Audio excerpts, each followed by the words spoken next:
Whoa. I'm running short of words right now, but I cannot afford this because I have to speak. Thank you so much for all the love, for all the warmth. Thank you for accepting me. Thank you very much.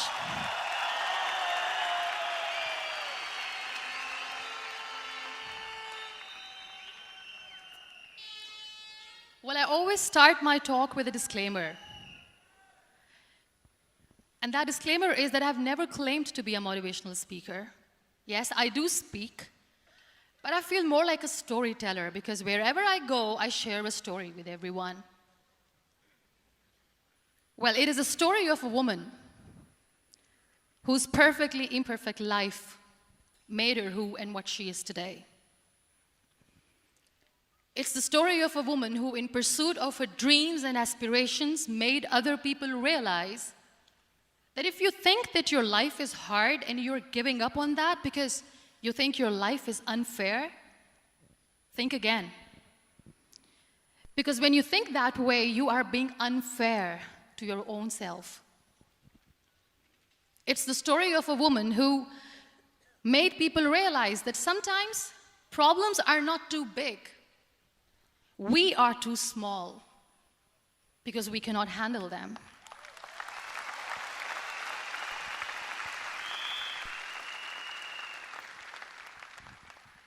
It is the story of a woman who with time realized that real happiness doesn't lie in success, money, fame. It lies within. Real happiness lies in gratitude. So I am here, and I'm going to share the story of that woman. That is my story. The story of gratitude.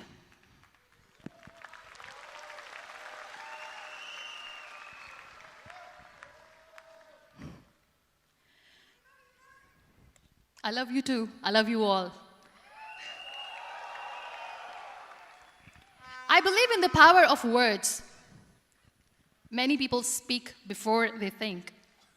But I know the value of words. The words can make you, break you, they can heal your soul, they can damage you forever.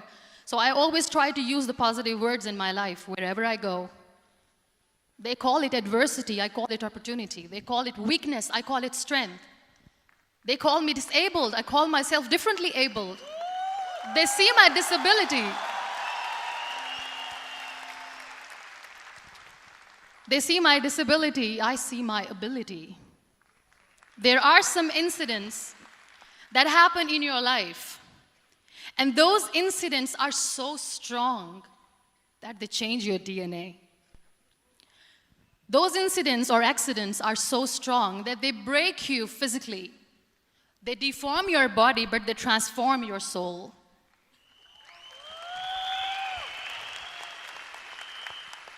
Those incidents break you, deform you, but they mold you into the best version of you. And the same thing happened to me. And I'm going to share what exactly happened to me. I was 18 years old when I got married. And this thing I'm sharing for the very first time on an international level. I was 18 years old when I got married.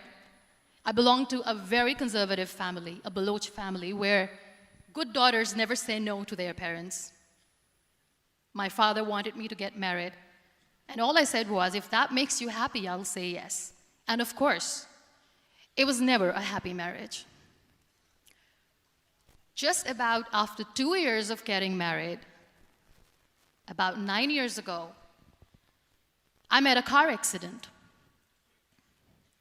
Somehow my husband fell asleep and the car fell in the ditch. He managed to jump out, saved himself. I'm happy for him. But I stayed inside the car and I sustained a lot of injuries. The list is a bit long. Don't get scared. I'm perfectly fine now. Radius ulna of my right arm were fractured. The wrist was fractured. Shoulder bone and collarbone were fractured.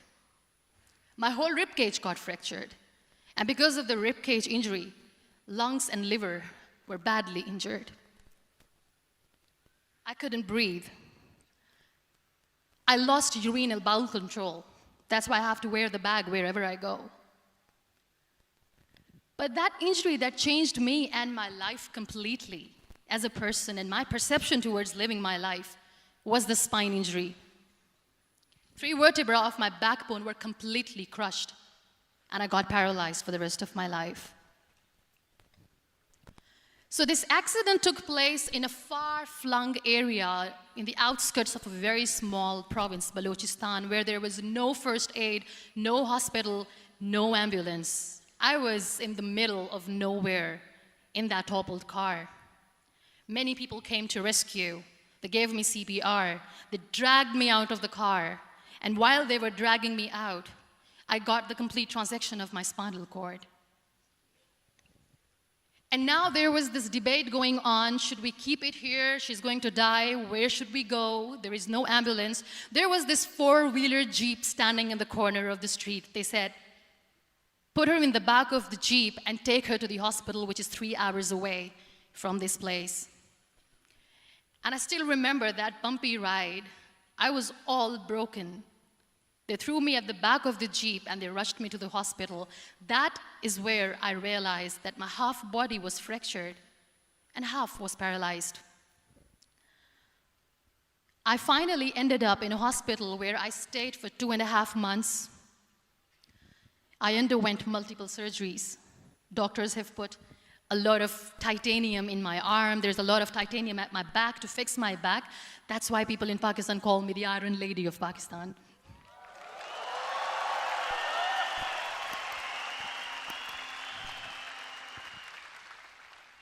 Sometimes I wonder how easy it is for me to describe all this all over again.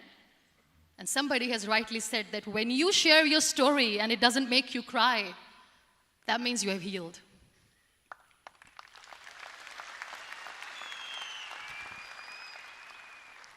Those 2.5 months in the hospital were dreadful.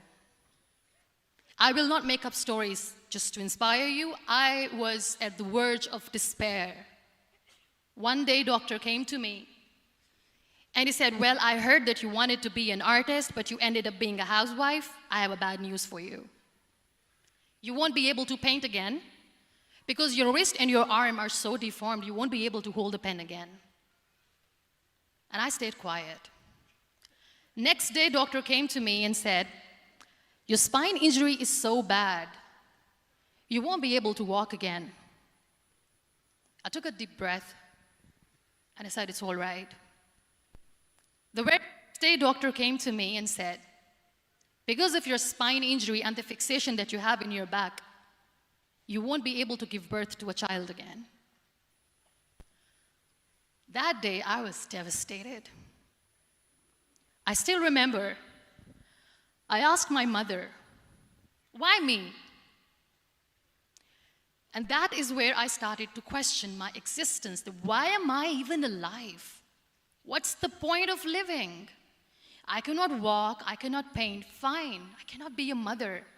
And we have this thing in our heads, being women, that we are incomplete without having children. I am going to be an incomplete woman for the rest of my life. What's the point? People are scared. They think I will get divorced. What is going to happen to me? Why me? Why am I alive? We all try to chase this tunnel. We all do this because we see light in the end of the tunnel, which keeps us going. My dear friends, in my situation, there was a tunnel that I had to roll on, but there was no light. And that is where I realized that the words have the power to heal the soul. My mother said to me, this too shall pass. God has a greater plan for you. I don't know what it is, but He surely has.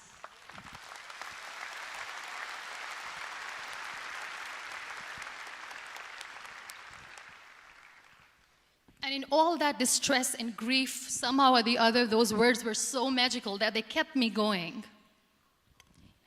I was trying to put that smile on my face all the time, was hiding. It was so hard to hide the pain, which was there. But all I knew was that if I will give up, my mother and my brothers will give up too. I cannot see them crying with me. So what kept me going was, one day I asked my brothers, I know I have a deformed hand, but I'm tired of looking at these white walls in the hospital and wearing these white scrubs. I'm getting tired of this. I want to add more colors to my life. I want to do something. Bring me some colors. Bring me some small canvas. I want to paint. So the very first painting I made was on my deathbed, where I painted for the very first time. It was not just an art piece or just my passion. It was my therapy. What an amazing therapy it was. Without uttering a single word, I could paint my heart out. I could share my story. People used to come and say, what lovely painting, so much color. Nobody could see the grief in it. Only I could.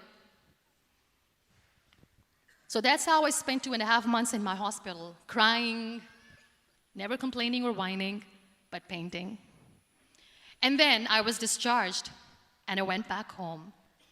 And I went back home, and I realized that I have developed a lot of pressure ulcers on my back and on my hip bone. I was unable to sit.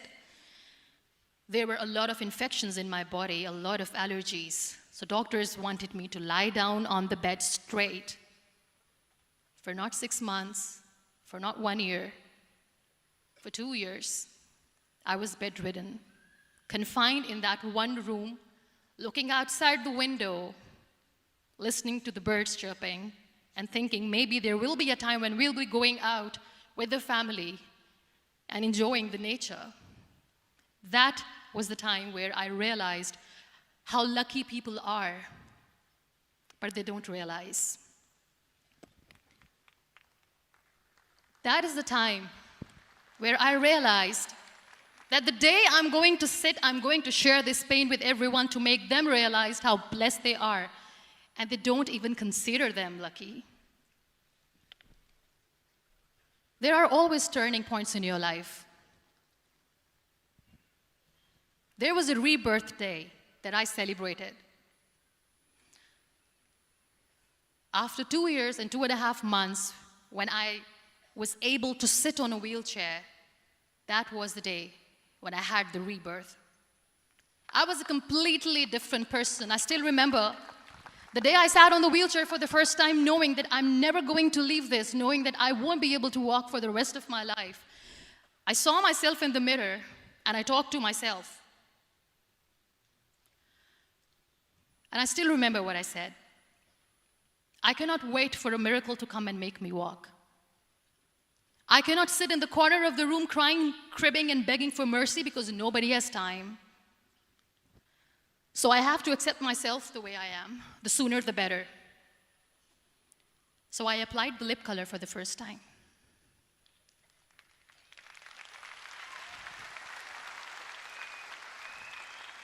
And I erased it. And I cried. And I said, what am I doing? A person on a wheelchair should not do this. What will people say? Clean it up. Put it again. This time I put it for myself. Because I wanted to feel perfect from within.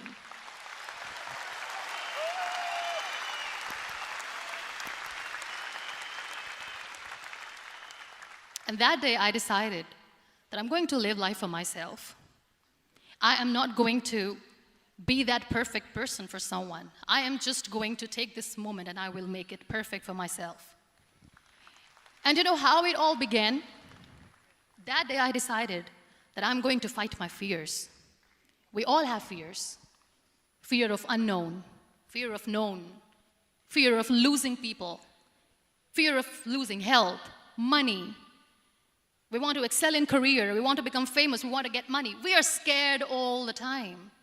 So I wrote down one by one all those fears. And I decided that I'm going to overcome these fears one at a time. You know what was my biggest fear? Divorce. I couldn't stand this word. I was trying to cling on to this person who didn't want me anymore, but I said no. I have to make it work. But the day I decided that this is nothing but my fear, I liberated myself by setting him free. And I made myself emotionally so strong that the day I got the news that he's getting married, I sent him a text that I'm so happy for you and I wish you all the best. And he knows that I pray for him today.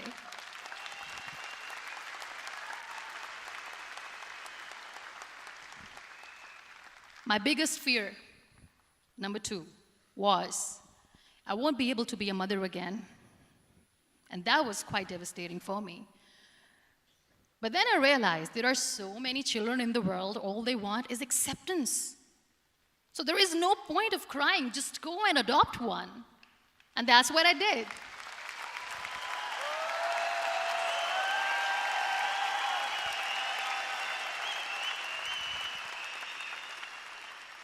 I gave my name in different organizations, different orphanages. I didn't mention that I'm on a wheelchair, dying to have a child.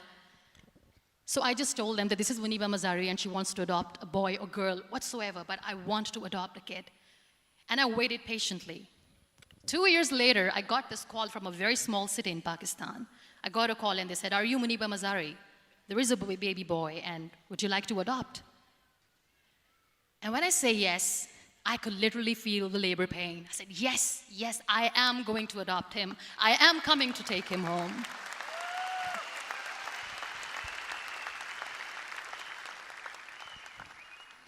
And when I reached there, the man was sitting and he was looking at me from head to toe. And in back of my head, I kept thinking that, oh my God, he's going to say she's on the wheelchair, she doesn't deserve it. How is she going to take care of him? And I looked at him and I said, do not judge me because I'm on the wheelchair. But you know what he said? He said, I know you will be the best mother of this child. You both are lucky to have each other.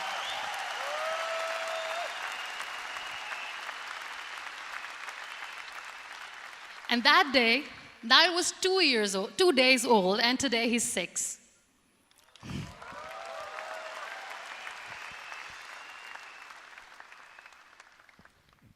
You'll be surprised to know another bigger fear that I had in me. It was facing people.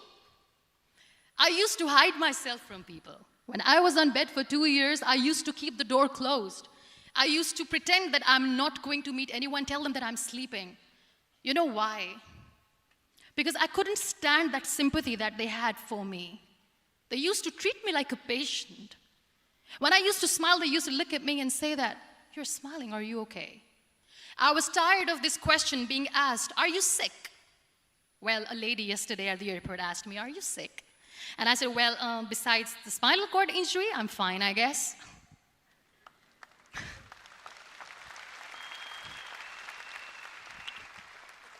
But those are really cute questions. They never used to feel cute when I was on the bed. So I used to hide myself from people, knowing that, oh my God, I'm not going to see that sympathy in their eyes. It's all right. And today I'm here speaking to all these amazing people because I have overcome the fear.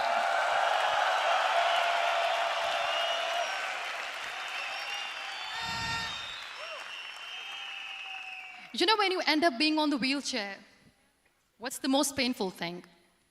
That's another fear that people on the wheelchair or the people who are differently abled have in their hearts, but they never share. I'll share that with you. The lack of acceptance. People think that they will not be accepted by the people because we, in the world of perfect people, are imperfects. So I decided that instead of starting an NGO for disability awareness, which I know will not help anyone, I started to appear more in public. I started to paint. I always wanted to. I have done a lot of exhibitions. I'm Pakistan's first wheelchair-bound artist. I have done a lot of modeling campaigns, different campaigns for brands like Tony and Guy.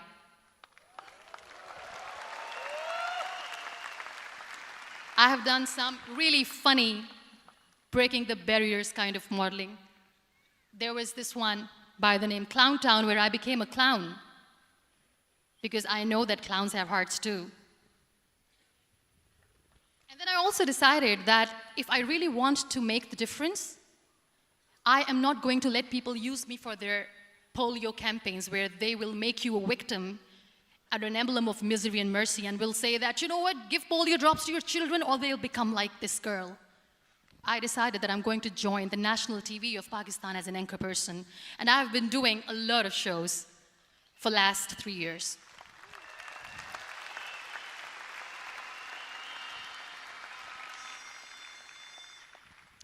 So when you accept yourself the way you are, the world recognizes you. It all starts from within. Thank you. I became the National Goodwill Ambassador for UN Women Pakistan, and now I speak for the rights of women, children. We talk about inclusion, diversity, gender equality, which is a must. I was featured in BBC 100 Women for 2015. I'm one of the Forbes 30 under 30 for 2016. And it all didn't happen alone. You all are thriving in your careers. You have bigger dreams and aspirations in life. Always remember one thing. On the road to success, there is always we, not me. Do not think that you alone can achieve things. No. There is always another person who is standing behind you, maybe not coming on the forefront, but behind you, praying for you and supporting you. Never lose that person. Never.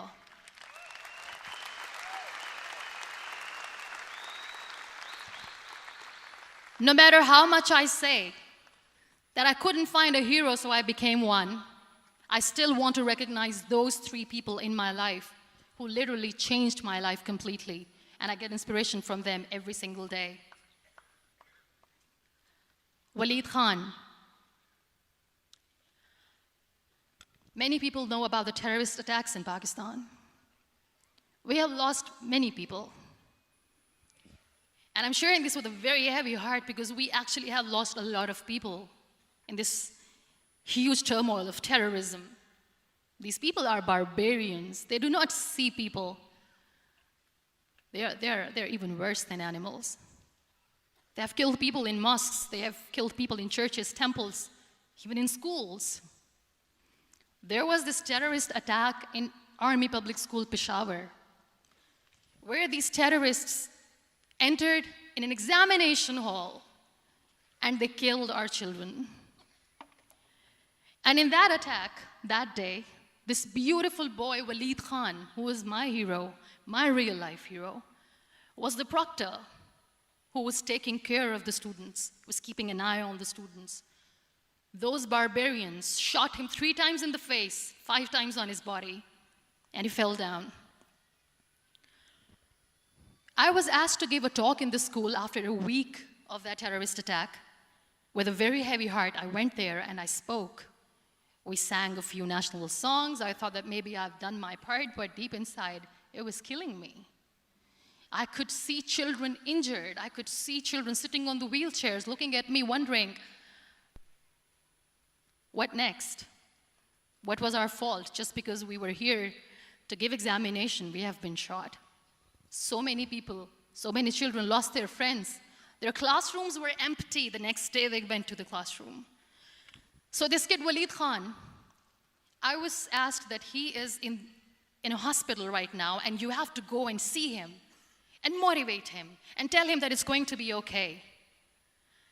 And when I saw Waleed Khan coming on the wheelchair for the first time in front of me, face was all deformed. His leg was fractured, his arm was fractured. He couldn't talk, he lost his teeth. He cannot sneeze, he cannot smell. He cannot eat. And I kept thinking, what should I say? That everything is going to be all right? No, nothing is all right. And while I was juggling with the words, what to say, what not to say, this beautiful child, Waleed Khan, came to me and he said, "Are you Muniba Mazari?" I said, "Yes." He said, "Baji, let's take a selfie."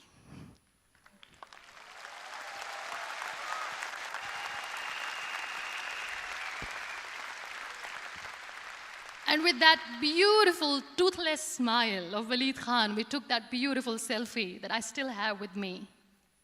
I don't share that here because he was in a very bad shape that time. And that is where I realized that when I was thinking too much about his deformities, he's happy with himself. He doesn't even care. Because today he goes in the same school, and when somebody asks him that what happened to your face, why so many scars, you know what he says? "These scars are my medals and I wear them with pride."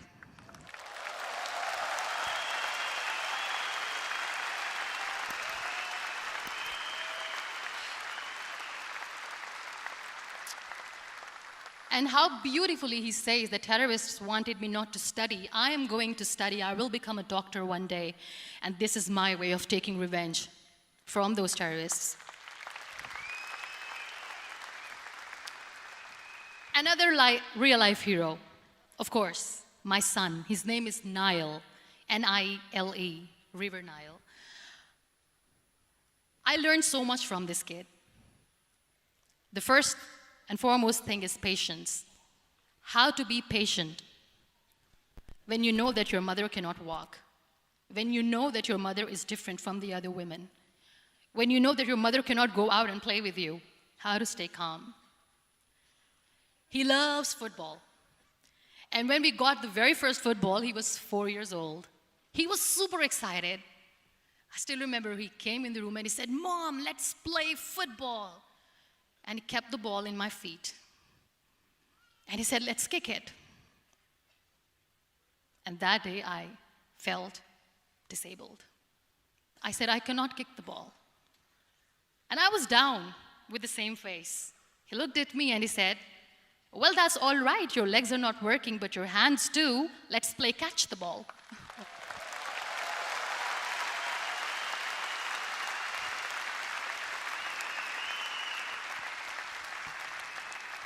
You know what? That day he made me realize that when you think your glass is half empty, come on, your glass is half full. It's all in here and here. Last but not least, the woman who made me realize that heroes have no gender.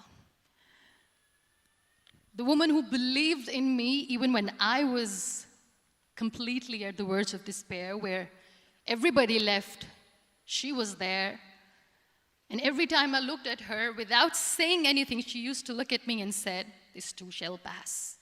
God has a bigger plan. And one day you will say that, oh my God, that is why God has chosen me." She never cried in front of me. She has always said that there will be haters, there will be naysayers, there will be disbelievers, and then there will be you proving them wrong. My mother.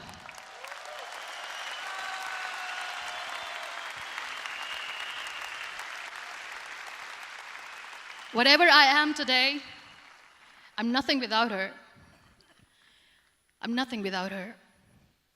Thank you, Mama. I wish you were here. Thank you for making me who I am today.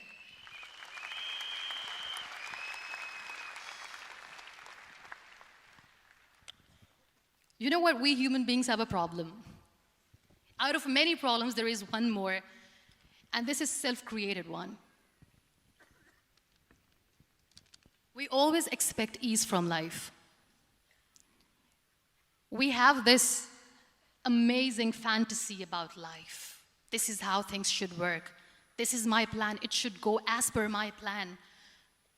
If that doesn't happen, we give up. So my dear friends, let me tell you one thing. I never wanted to be on the wheelchair. Never thought of being on the wheelchair. I was always aspiring to do bigger things, but had no idea that for that I have to pay the price to be where I am today.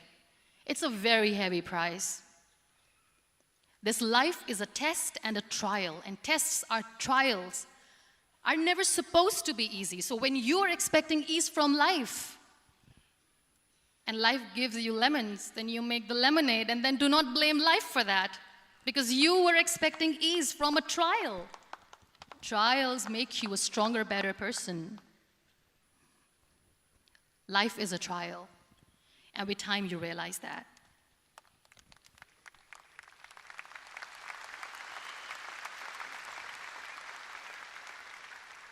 It is okay to be scared.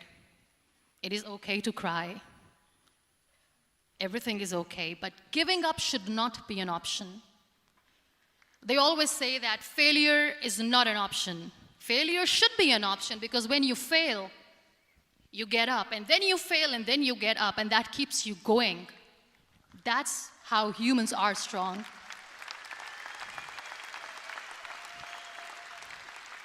Failure is an option, should be an option, but giving up is not. Never.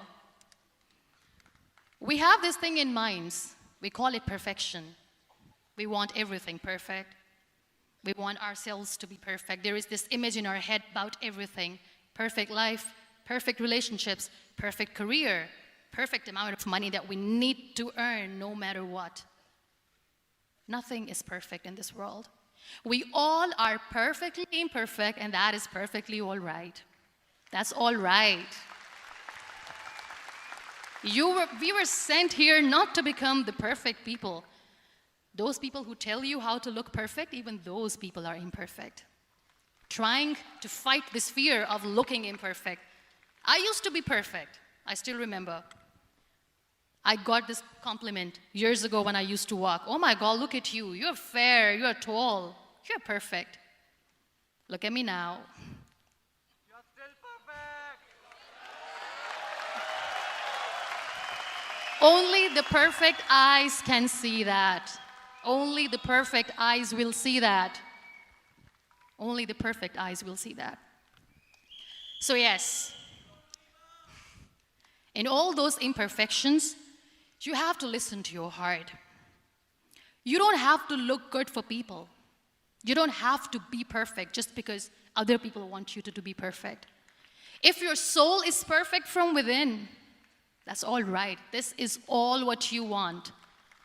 This is all what you need to be. Our society has made very weird kind of norms to look perfect and great. For men, it's different. For women, it's different. We think too much about what people say. We listen to ourselves too little. You know what makes you perfect? When you make someone smile. You know what makes you perfect? When you try to do something good for the people around you. You know what makes you perfect? When you feel someone's pain. And how beautiful pain is that it connects you with people. No other medium can connect you with others but pain. That's why I always say that I'm in pain, and that's a blessing in disguise for me. Today, just because I'm in pain and I'm on the wheelchair, I work for children. Being the head of CSR for a company, we conduct medical camps in far-flung areas of Pakistan where so many kids die because they don't have medical facilities. And I personally believe just because they cannot afford to live doesn't mean we'll let them die. So we give them money, we give them medical treatment, we try to heal their wounds, physical and emotional. And I also work for the beautiful people, we call them third gender, the transgender community of Pakistan. You know what connects me with them? All my imperfections. When I go and I hug them, they never judge me. And this very good friend of mine, her name is Bijli. Bijli means electricity. She calls herself electricity. And I said, are you electricity? She says, no, I'm lightning. I'm as strong as lightning. Because we have very bad power outage, so she doesn't want me to call her electricity. So she says, I am very strong. I'm thunder, I'm lightning. She came to me, and the first time I hugged her, she said, you are just like me. And I said, yes, I am like you. Because to people, we are so imperfect.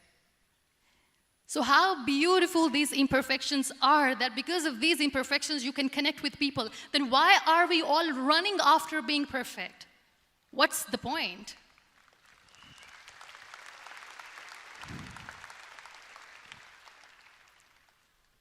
Every time I go in public, I always smile. It's always a big toothy smile on my face, and people ask me, don't you get tired of smiling all the time? What's the secret? I always say one thing, that I have stopped worrying about the things that I have lost, the people that I have lost. Things and people who were meant to be with me are with me. And sometimes, somebody's absence makes you a better person. Cherish their absence. It's always a blessing in disguise. I always say that people are so lucky they don't even realize. You must be thinking, okay, you're lucky in what sense? Well, the breath that you just took was a blessing. Embrace it.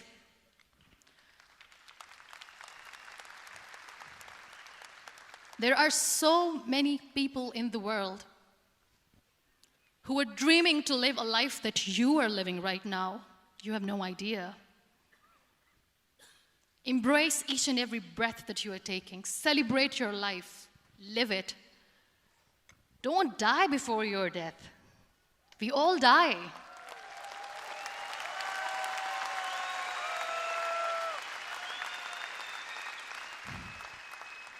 We live this one routine of a day for 75 years and we call it life. No, that's not life. If you're still thinking why you have been sent here, if you're still juggling with the concept of why you are here, you haven't lived yet. You work hard, you make money, you do it for yourself. That's not life. You go out, you seek for people who need your help, you make their lives better. You become that sponge which can absorb all the negativity, and you become that person who can emit beautiful, positive vibes. And when you realize that you have changed someone's life, and because of you, this person didn't give up, that is the day when you live. Always.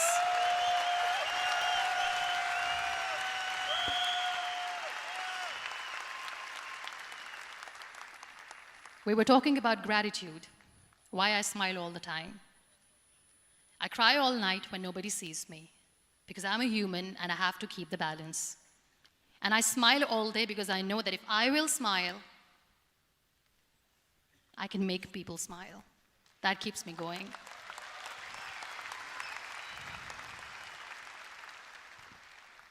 Be grateful for what you have, and you will always, always end up having more. But if you'll cry and if you'll crib for the little things that you don't have or the things that you have lost, you will never ever have enough.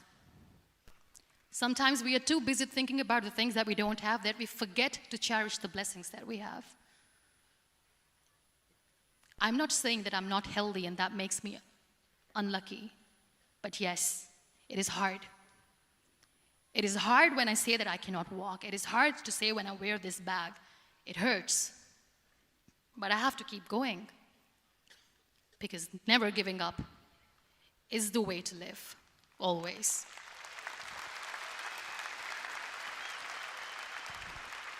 So I'll end my talk on a very short note. Live your life fully. Accept yourself the way you are. Be kind to yourself. Be kind to yourself. I'll repeat, be kind to yourself, and only then you can be kind to others. Love yourself and spread that love. Life will be hard. There will be turmoils, there will be trials, but that will only make you stronger. Never give up. The real happiness doesn't lie in money or success or fame. I have this all, I never wanted this. Real happiness lies in gratitude. So be grateful, be alive, and live every moment. Thank you so much, everyone. Thank you.